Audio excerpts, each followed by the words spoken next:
Hello friends. आज की इस वीडियो में हम चर्चा कर रहे हैं कि किस तरीके से इंटरनेशनल स्टॉक मार्केट्स जो हैं वो ताश के पत्ते की तरह ढहती हुई नज़र आ रही हैं।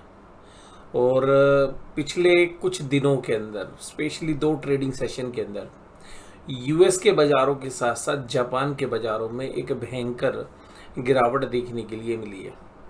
इसके साथ साथ जो बाकी ग्लोबल मार्केट्स हैं वहाँ पर भी प्रेशर बना हुआ है। अब ऐसा क्या है कि पिछले 2-3 दिनों में ऐसी सब कुछ परिवर्तन हो गया। तो देखिएगा, तीन चीज़ें प्रमुखता के साथ जो है मैं इस वीडियो में चर्चा कर रहा हूँ। देखिएगा, पहला तो हम क्योंकि इस बारे में बहुत ज़्यादा चर्चा कर चुके हैं तो डिटेल में हम उसमें चर्चा नहीं कर रहे हैं। पहली बात ये है कि जो जियो पोलिटिकल टेंशन्स हैं वो अभी बनी हुई हैं, और जिस तरीके से इजराइल और ईरान के बीच में आज की डेट में तनाव बना हुआ है, वो जो तनाव है वो कहीं बढ़ ना जाए, शायद बाजार उसको भी जो है देख रहा है, लेकिन वो खबर शायद इतना ज़्यादा असर अभी बाजार पे नहीं डाल रही है। बट हो सकता है कि इसका भी तड़का बाजार में लग जाए। अब दो चीज़ें हैं जहां पर हम देखना चाहेंगे। जो सबसे प्रमुख चीज़ है जिस पर हम डिटेल में बात करेंगे वो है जापान की मार्केट में गिरावट। और जापान की मार्केट में गिरावट से पहले आपको ये समझना होगा कि जापान के बाज़ारों में किस तरीके के ट्रेड्स होते हैं। तो उस ट्रेड्स को आप समझेंगे कि जापान के अंदर जो ट्रेड्स होते हैं, आपने देखा होगा पिछले 2-3 साल के अंदर जापान के बाज़ारों में बहुत भयंकर तेज़ी देखने के लिए मिली। और रीज़न वहाँ पर क्या है कि जो ज़्यादातर पॉपुलेशन है वो यंग नहीं है, यानी कि ज़्यादा ओल्ड एज वाली जो पॉपुलेशन है वो है। और वहाँ पर जो उनकी जो सोशल मतलब कल्चर है उसके हिसाब से वहाँ पे बहुत ज़्यादा बच्चे वो पैदा करते नहीं हैं। तो सिचुएशन ये है कि जहाँ पे जो जापान की जनसंख्या है उसमें बुज़ुर्ग लोगों का योगदान ज़्यादा है। अब जिसकी वजह से हो क्या रहा है, जिसकी वजह से हो ये रहा है कि वहाँ पर डेवलपमेंट का फेज़ जो है वो शायद इतना नहीं था जितना कि पहले हुआ करता था। लेकिन जापान एक समय पर ऐसा होता था कि टेक्नोलॉजी के अंदर या ऑटोमोबाइल्स के अंदर पूरे वर्ल्ड के अंदर एक लीडरशिप पोजीशन में था। अब जापान में जब ग्रोथ थी नहीं ज़्यादा, जीडीपी के अंदर ग्रोथ हो नहीं रही है, जो फोरकास्ट है कि भाई आगे यंग जनरेशन नहीं है तो ग्रोथ जो है कम हो सकती है। तो वहाँ पे जो इम्पैक्ट हुआ वो हुआ, वहाँ पर लो रेट ऑफ इंटरेस्ट जो है रहे पिछले अगर 5-7 साल में देखें तो जो लो रेट ऑफ इंटरेस्ट रहे उसकी वजह से जापान के बाज़ारों से जो पैसा है वो निकलकर दूसरे बाज़ारों में भी लगा और जापान के शेयर बाज़ार में भी लगा। तो जापान के शेयर बाज़ारों ने पिछले 3-4 साल में बहुत ही भयंकर तेज़ी जो है की। अब उसका रीज़न ये था कि सस्ता कर्ज मिल रहा है। अब जापान का जो पैसा होता है वो लगता है यूएस के अंदर भी। तो जो यूएस की स्टॉक मार्केट है उसके अंदर भी जापान का बहुत सारा पैसा लगा, जो उधार लेके पैसा जापान से यूएस की मार्केट में लगा। इसके अलावा जो ग्लोबली जो पैसा है वो यूटिलाइज हुआ पूरी के पूरे वर्ल्ड के स्टॉक मार्केट्स में, बट मेजरली जो फंड्स लगे वो जापान में लगे और यूएस में लगे। और इन ट्रेड्स को बोलते हैं कैरी ट्रेड्स, यानी कि हमारे जिस तरीके से एफ एन ओ की ट्रेड्स हैं उस तरीके से आप समझ सकते हैं कि भाई कम मार्जिन्स के अंदर ज़्यादा बड़ा सौदा ले लेना। अब ये सस्ता पैसा होता है, तो यहाँ पे अगर 1.5-2% में आपको पैसा मिल रहा है तो आप वर्ल्ड में जाके अगर कहीं पर भी 12-15% कमाएंगे तो एक बहुत अच्छा पैसा जो है इंस्टीट्यूशंस ने भी कमाया। और एक अच्छी जो मतलब ग्रोथ थी वो शेयर बाज़ार में भी देखने के लिए मिली जापान की।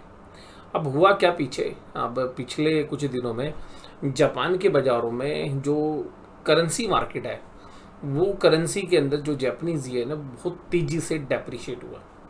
अब वो जो पैसा जापान में लगा हुआ था, जब जापान का येन डेप्रिशिएट हुआ तो बाजार कह रहा है ठीक है भाई, हमारे को तो कोई दिक्कत नहीं, हमारे को तो कम पैसा ही वापस लौटाना पड़ेगा। तो जिन लोगों ने पैसा उधार लिया था वो भी खुशी खुशी और पैसा ले रहे थे और बाजार हाई पे हाई लगा रहे थे, यानी कि जापानीज जो येन है वो वीक हो रहा था और बाजार बड़ा खुश हो रहा था और इंटरनेशनली भी बहुत पैसा आ रहा था। लेकिन अभी जापान की जो सेंट्रल बैंक्स हैं उन्होंने क्या किया कि रेट ऑफ इंटरेस्ट बढ़ा दिया।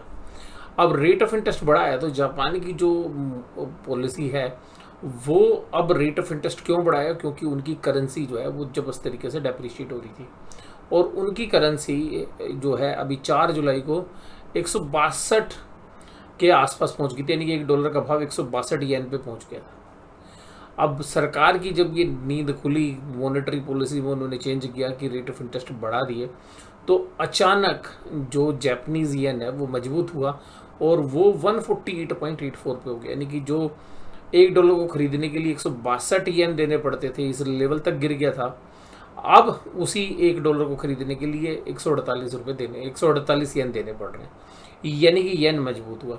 तो जो पैसा अब इन हाल फिलहाल में लगा, वहाँ पे उस पैसे के ऊपर जिन लोगों ने भी वो पैसा लिया उनको एक लॉस हो गया कि अब उनको ज़्यादा येन लौटाने पड़ेंगे।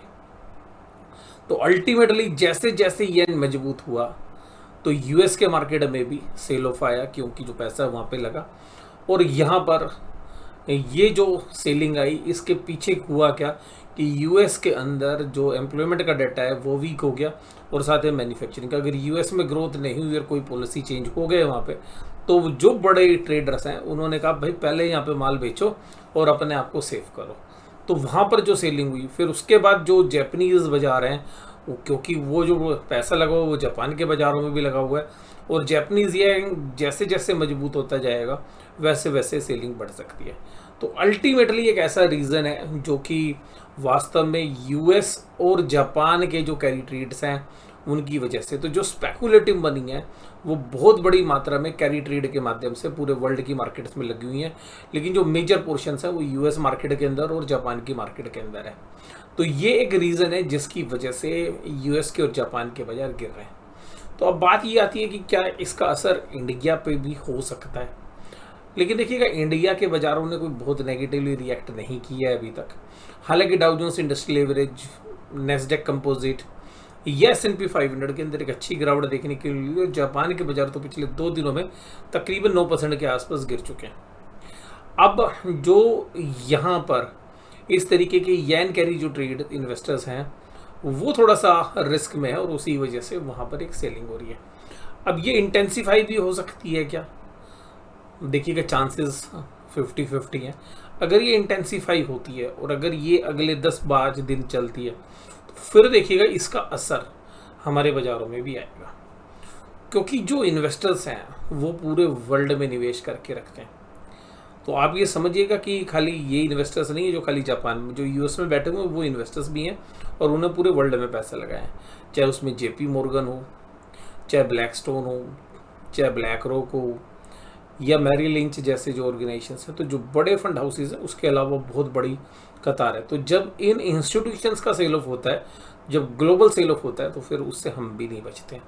और उस केसेस में क्या होता है कि जो हमारे यहाँ पर भी लीवरेज मनी है वो रिस्क पे आ जाती है, और फिर वहाँ पर जब शेयर बाज़ार में हलचल होगी तो RBI को भी एक चैलेंज आ सकता है। और हमने अभी देखिए कब बहुत सारी फायर फाइटिंग की अपनी करेंसी को बचाने के लिए RBI ने, तो हमने भी बहुत बड़ा पोर्शन जो है सेल किया, क्योंकि जापान ने भी क्या किया अपने येन को बचाने के लिए, बहुत सारे अमेरिकन डॉलर्स जो है इंटरनेशनल करेंसी मार्केट में बेचे हैं।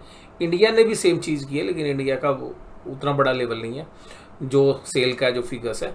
लेकिन अगर ऐसा होता है, इंटरनेशनली ग्लोबल सेल ऑफ होता है, तो RBI भी एक्शन में आएगा और हमारी करेंसी और डेप्रिशिएट होने लगती है, तो अल्टीमेटली RBI भी कुछ और जो पोजीशंस हैं डॉलर की वो सेल के लिए ला सकता है। तो अल्टीमेटली इंडियन रुपीज़ के साथ भी ऐसे चांसेस हो सकते हैं कि हम 85-86 के आसपास पहुंच जाएं, तो उस समय पर हमारे बाज़ार रिस्क में आ सकते हैं।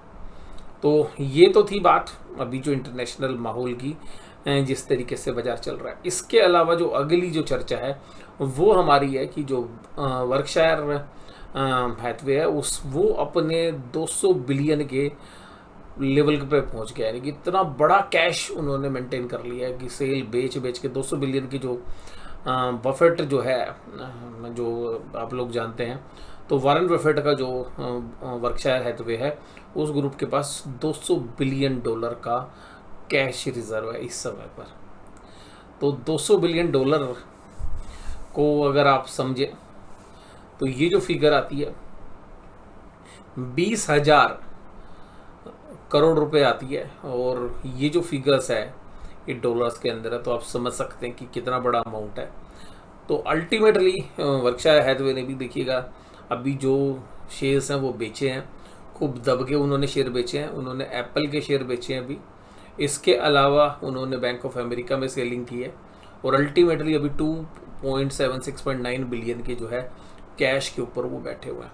और सबसे खास बात ये कि इस क्वार्टर के अंदर उन्होंने जो सेलिंग की है वो तकरीबन जो उनके पास कैश था उसका 1/3, यानी कि जो 1/3 सेलिंग करके जो कैश आया वो इस क्वार्टर में आया।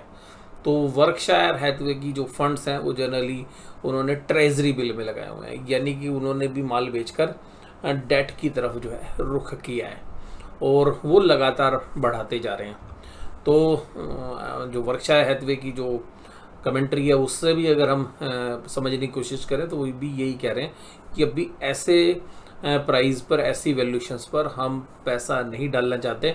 हम अपने पैसे को काम पे तो लगाना चाहते हैं, बट इन वैल्यूशंस के ऊपर नहीं लगा रहे हैं। तो अल्टीमेटली वर्ल्ड के अंदर बहुत बड़े बड़े इन्वेस्टर्स एक अच्छे खासे कैश पे भी बैठे हुए हैं, और जिनका एक दमदार ट्रैक रिकॉर्ड रहा है। तो आज की इस वीडियो में बस केवल इतना ही। वीडियो में जुड़े रहने के लिए आपका धन्यवाद। Thank you very much.